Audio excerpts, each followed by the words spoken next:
La famille, bonjour à tous, j'espère que vous allez bien et que la journée fut bonne. Bon, je vais être honnête avec vous et je vais être cru. Certes, on a gagné 2-0.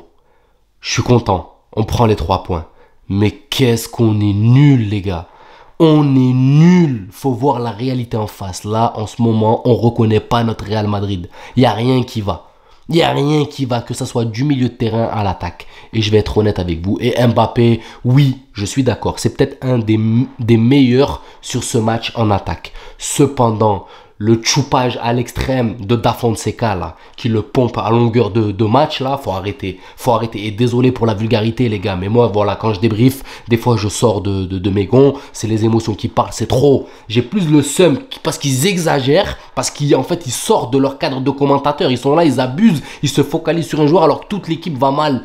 Et ils te disent, non, le match est beau. Non, non, le match est dégueulasse. On s'est ennuyé. Heureusement que la Real Sociedad a tapé 2-3 fois le poteau qui nous a un petit peu réveillés. Sinon, je vous jure, j'étais en train de bader devant la télé comme ça, comme un fou. Alors, arrêtez de nous vendre du rêve. Restez lucide. Restez objectif dans vos commentaires. Arrêtez de faire pencher le truc. Et pourtant, je suis madrilène, mais c'était trop. Faut arrêter d'abuser quand même. La prochaine fois, je coupe les commentateurs ou je les mets en italien ou en rebeu-guerre. Comme ça, au moins, je suis tranquille et je suis soulagé. Parce que là, c'est trop. C'est trop. J'ai rien contre Mbappé, comme je vous l'ai dit, mais faut pas abuser. Faut pas abuser. Jusqu'à là, dire que le Real joue bien. Non, c'est bon, frère, arrête. Real Sociedad, on est là, ils sont en train de nous manger dans le jeu. Susic, à lui tout seul, les gars. Enfin, on va revenir plus dans le détail sur le débrief. Juste avant, les gars, je vous fais une petite pause. Partenaire qui m'a encore envoyé un maillot exceptionnel. Bon, j'ai une petite équipe que je supporte en Ligue 1, les gars, elle est là. L'Olympique de Marseille, j'aime bien le maillot, je l'ai commandé. Regardez les gars, la qualité, une fois de plus, est exceptionnelle.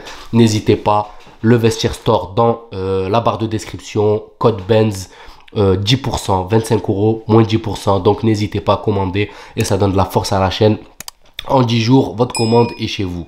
Enfin bref, maintenant on rentre dans le détail. Alors il faut m'expliquer les gars, comment se fait-il que eux, ils ont un milieu de terrain qui pénètre à chaque fois Susic et il arrive à trouver beaucoup plus de décalage que nos milieux à nous qui sont quand même Modric, Arda Güler, Valverde. J'avais l'impression les gars, je vais être honnête avec vous, qu'on jouait avec 3 MDC. Je vous jure, j'avais l'impression qu'on jouait avec 3 pivots les gars. Personne qui est capable de créer du jeu. Personne, aucun milieu créateur. Alors, je vais pas vous mentir, hein, Modric, les gars, je l'aime de tout mon cœur. Mais faut passer ça y est, faut passer le commandement là. Faut tourner la page, pas tourner la page, mais comme je vous l'ai dit, Modric, c'est fin de match, 15, 20, 30 minutes à la fin. Mais faut arrêter de le mettre titulaire parce que ça y est, il est fatigué, Mskin. Il peut pas tenir un match 90 minutes. Oh, le petit Kubo au milieu de terrain, il lui a mis des feintes de corps. À chaque fois que Modric intervenait sur Kubo, il y avait faute. Mendy, pareil, je suis désolé les gars, son apport il est trop moindre sur ce genre de match où Vinicius a besoin d'un mec qui le dédouble parce qu'il n'est pas capable de pénétrer parce qu'ils arrivent sur lui à 2-3. Ben là, c'est là où tu as besoin d'un Mendy qu'il faut qu'il dédouble, qu'il faut qu'il apporte de la verticalité. Cependant, Mendy les gars, c'est un trouillard, c'est un monsieur propre et j'ai pas peur de le dire, il aime trop jouer propre. J'ai la balle, il se passe rien, je retourne derrière. Même Fran Garcia porte plus ses cojones que Mendy. Alors oui, je comprends, faut assurer la sécurité et tout, mais sur un match de Ligue des Champions, je sais pas moi, sur un match où tu sais que Vinicius il est là, il va percer, et là Vinicius il fait rien, il a besoin de dédoublement pour occuper un petit peu les défenses adverses, il se passe rien. Il se passe rien les gars, Mendy il bouge pas de son côté, il fait que des allers-retours et encore 2-3 fois il s'est fait bouffer par Kubo. Kubo il arrive à poser des centres. Alors si t'es là, t'es défenseur, t'es soi-disant un des meilleurs latérales gauche du monde, que moi-même j'ai reconnu, mais que t'es pas capable de stopper Kubo et que offensivement t'apportes rien, je suis désolé, et je mets pas la faute que sur Mendy sur le match, bien sûr, mais voilà, moi je parle de ce qui me saute aux yeux, d'accord? La défense centrale, la charnière centrale, elle a été correcte, une fois de plus, c'est eux qui se procurent, j'ai envie de dire, des occasions qui vont poser des têtes. Franchement, même les défenseurs, ils se procurent, j'ai l'impression, plus d'occasions que les attaquants, ça me rend fou. Carvaral, bah, il fait du Carvaral, une fois de plus, au milieu de terrain, par contre, les gars, c'est trop. On voit trop les lacunes, là, c'est clair comme de l'eau de roche, les gars. On a 3 défenseurs, 3 milieux de terrain qui sont sur la même ligne en train de jouer MDC, Arda Güler. Le mettre double pivot avec Valverde, c'est du gâchis. Il ne sait pas défendre, il ne sait pas jouer. Voilà, il n'est pas là pour atisser les balles, Arda Güler. C'est un milieu créatif. C'est un milieu qui doit être à la place de Modric devant. Cependant, tu as les 3 qui ont peur de créer et qui sont sur la même ligne défensive. Enfin, MDC, la ligne de pivot. Ça me rend fou, moi, les gars. Moi, je vous jure que ça me rend fou de voir un Arda Güler autant bridé. Parce que, excuse-moi, là, Arda Güler, les consignes, on les a vues, clairement. Tu restes à côté de Valverde, tu fais le double pivot. Hein, Brahim qui était sur le côté droit et Modric qui était sur le côté gauche. C'est ce qu'on a vu au début. C'était une sorte de 4-4-2. Après, malheureusement, Brahim, il s'est blessé, il est sorti. Arda, il est resté double pivot avec Valverde. Et Modric, bon, Rodrigo, on va en revenir lui aussi. Modric, incapable de créer. Et quand il a le ballon, il le récupère au milieu de terrain. Il y a la perte de balle due à voilà, l'impact physique, les gars. Kubo, il a 23, 24, 22, 23 ans. Il va venir contre un vieux, certes, qui a l'expérience, mais qui a 39 balais. Ben, c'est normal qu'il va le bousculer. Il va le bouger. Et c'est ce qui s'est passé, malheureusement. Après, vous allez me dire, ouais, mais tu veux mettre qui? Il y avait moyen de moyenner, les gars. Il y avait moyen de trouver une solution, une compo, venir adapter Rodrigo au milieu de terrain. Parce que Rodrigo, là-bas... Attends. Même ça, les gars, ça je le comprends pas. Rodrigo qui rentre et qui ne touche pas un ballon pendant 30, 40, 35 minutes, les gars. C'est chaud quand même. Jusqu'à la mi-temps, il n'a pas touché un ballon. Et la deuxième mi-temps, encore pire. La deuxième mi-temps, les actions qu'il s'est procurées, c'est à la fin quand il a fait le sombrero et qu'il y a eu une faute où à peine on l'a touché, il est tombé, il s'est jeté par terre. C'est tout ce que j'ai vu de Rodrigo, sinon j'ai rien retenu. Vous avez retenu quelque chose, les gars? Si, peut-être à la fin, les 2-3 dernières minutes où il y avait Hendrik, ils ont combiné à 2-3 sur le côté vite fait. C'est tout ce que j'ai retenu de Rodrigo. Alors que d'habitude, Rodrigo, frère, tu le vois, il est là. Qu'est-ce qui se passe? Je ne reconnais pas le Real Madrid, les gars, j'arrive pas à y croire. Alors là, on peut pas mettre la faute sur Mbappé, c'est pas possible. Mbappé, il est là, il décroche, il fait...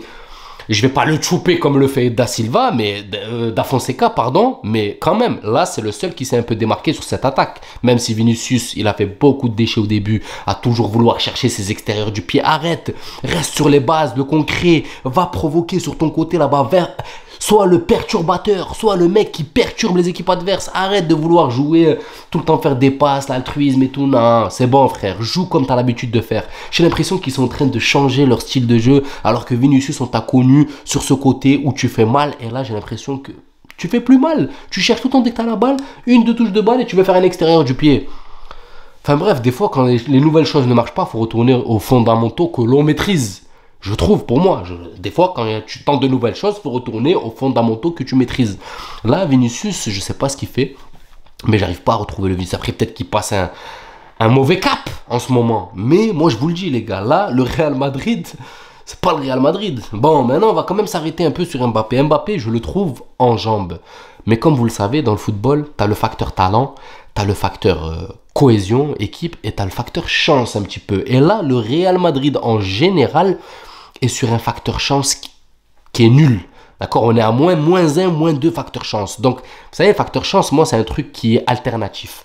Des fois, tu l'as, des fois, tu l'as pas, des fois, tu l'as, des fois, tu l'as pas. Là, on l'a pas. Puissance moins 15, les gars. Je pense que, voilà, ça va arriver, ça va tourner avec l'arrivée aussi de mecs qui te rajoutent un peu plus dans le facteur chance, comme Kamavinga, comme Bellingham.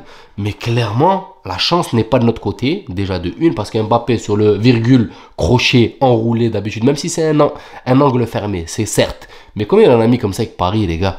Combien? Sur 20 qu'il a tenté comme ça, il en a mis 15, le bordel. Nous, frère, il met 25 frappes, il en met 2 ou il en a mis une. Il y a encore 2 pénaltys, les gars. Il met 3 buts de pénalty. On n'est pas capable de mettre un but dans le jeu. Même les sorties de balles, elles sont dégueulasses. On essaye d'envoyer des ballons longs, aériens sur Mbappé, alors qu'Mbappé ne sait pas jouer au but. On fait que des trucs chelous, les gars. Je comprends pas. Je vous jure, je n'arrive pas à comprendre cette équipe du Real Madrid. J'arrive pas à comprendre les ordres que donne Ancelotti parce que sur le terrain, en fait, on le voit. Arda Güler, je l'ai jamais vu comme ça venir faire du ratissage devant la défense. C'est pas son rôle. Il ne sait pas défendre le petit. Le petit, il est là pour créer le jeu, pour créer des décalages, mettre un peu plus en avant. Là, la consigne qu'il a eue, c'est que tu restes à côté de Valverde, frère. On l'a vu, ça se voit sur le positionnement du jeune. Il est trop bas, sur le terrain, il doit être beaucoup plus haut. Enfin bref, c'est mon point de vue, les gars. Dites-moi vous ce que vous en pensez, mais moi je trouve que dans la compo il y a quelque chose qui ne va pas, que les joueurs ne sont pas dedans et que on gagne, heureusement, qu'on a le facteur chance sur le côté victoire, on arrive à gagner, mais dans le jeu, c'est nul. Moi, j'ai pas honte de le dire. Hein. Les mecs, vous êtes là en train de me dire peut-être ouais, non, t'abuses, on a gagné, c'est le résultat qui compte. Non, non. Je suis content qu'on gagne et je suis un partisan de la victoire. Hein. Je suis content après les 3 points. Mais j'ai quand même envie de m'enjailler un petit peu. Alors je vous avais vendu qu'on allait avoir du poulet. Pour l'instant, on a que les os, les gars. Le poulet, il est pas là. On est en train de manger les os sans avoir dégusté le poulet. Ah ouais. Enfin bref. J'espère que cette saison, les gars, on va quand même assister au moins à un peu de poulet. Prenez soin de vous. N'hésitez pas, pour ceux qui veulent des maillots, les gars. Le lien est dans la description. Le Vestiaire Store, le code Benz, les 10%. Les livraisons sont rapides. Je vous dis à la prochaine vidéo. N'hésitez pas à vous abonner, à liker. Ça donne de la force à la chaîne. Et prenez soin de vous. Ciao la famille.